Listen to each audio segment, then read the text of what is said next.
Hey guys, this is going to be a quick video on Evil Portal 2.0, which is now available to download on your Wi-Fi Pineapple, Nano, and Tetra. So really quickly, if you go to the module, you'll notice that it looks fairly similar, but a couple of things have changed. So now we have a whitelist and authorized clients list. So what the whitelist is it is a list of IP addresses that if the user's IP address is on this list, they will not have to go through the portal. They'll just have internet access. The authorized clients list, which you can only see if it's running, is a list of clients who have already gone through the portal and have been accepted. And you can dynamically add or revoke clients from that list. If you revoke a client, then they're going to have to go through the portal again, which might be useful. And then we have the live preview, which has stayed the same. And then we have a change log, which has obviously changed a little bit. So now we also have this workbench up here. This is where you create a portal, edit your portal, and all that kind of stuff. So let's go ahead and just create a portal really quickly. Let's call it demo, create new portal. And now we can see that it has been created. And we have a couple options here. We can go ahead and activate it or delete it. In order to make a portal accessible to a user, you have to activate it. So if you never activate the portal, then the user will never see it. So yeah, you'll have to activate it, and you'll also have to start the captive portal. So not just activating, but also starting it. But let's say we want to edit this. So let's go ahead and open it up. All you have to do is click on the portal name to do that. And it'll take you to this editor. And you'll notice a couple files here. We have myportal.php, index.php, and the jQuery library. This is just included by default in case you want to go ahead and use some jQuery in your captive portal for whatever your reason is. Let's go ahead and look at index.php really quick.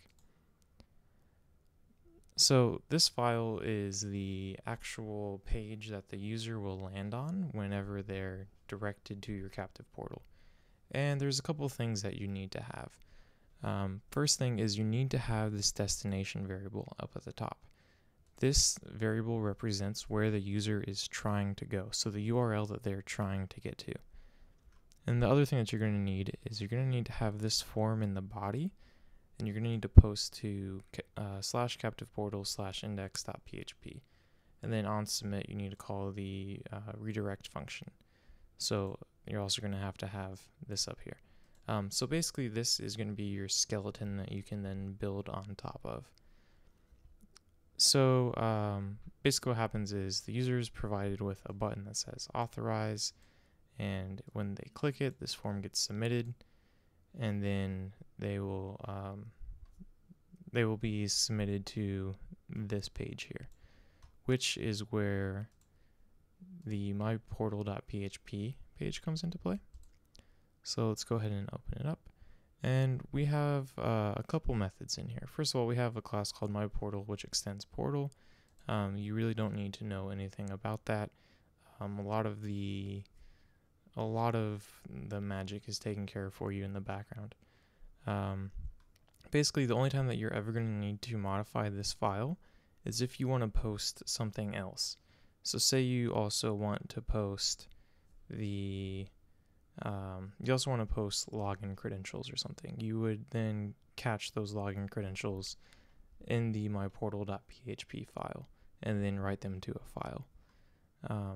So that's basically it. So let's go ahead and go back to the library and activate the demo portal. And now let's go ahead and start my captive portal. And now we can come down here to the live preview and we can see what it looks like. So very simple. And if you click authorize, you'll be authorized. It's not going to do anything for me in this case. But yeah, and you can also refresh it if you need to for whatever the reason. But let's go ahead and come back here. I'll leave it running, that's fine. I'm going to come back into here, edit index.php, and let's go ahead and edit our portal a little bit. Let's go ahead and say, let's call this something like public Wi-Fi, and then click the button to get connected. And let's change this authorized text to something like get connected.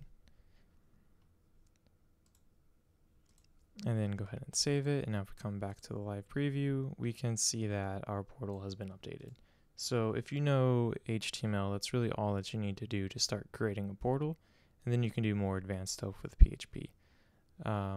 Also, if you want to go ahead and create more files, so say you want to have like your JavaScript in a separate file, you want to have a folder for images, you want to have your CSS in a separate file, all those kinds of things. Well, currently the Evil Portal editor does not let you create new files or add new directories or anything like that. However, I do have another module called Cabinet, which is a file manager for the Wi-Fi Pineapple. So what you could do is come over here to Cabinet and then go to Pineapple. You go to, where are we? Go to root. I'm not seeing it. There it is. Root portals. And then you can see right here you have demo. And inside this is where all of your portal stuff is. Do not delete these .ep files. They're needed for Evil Portal to kind of track what's happening. But yeah, so in here is where we could create a new file called like style.css. And then we could write our CSS and all that kind of stuff. And we could create a new folder called images, where we would then upload all of our pictures to, and all that sort of stuff. We can also, through Cabinet, edit all the code. So if we pulled up index.php, we could go ahead and see all the code in here, and we could also edit it. And again, you can do that for any file on your system, not just Evil Portal stuff with Cabinet. So yeah, that's Evil Portal 2.0. It's available in the Manage Modules module on the Wi-Fi Pineapple, Nano, and Tetra. Go ahead and follow me on Twitter at FrozenJava. Sorry if I'm talking a little bit weird. I actually have a concussion at the moment, so speech is not coming very easy. But yeah, so go ahead and thumbs up the video, thumbs down the video, whatever. Also, if you find any bugs, please report them to me.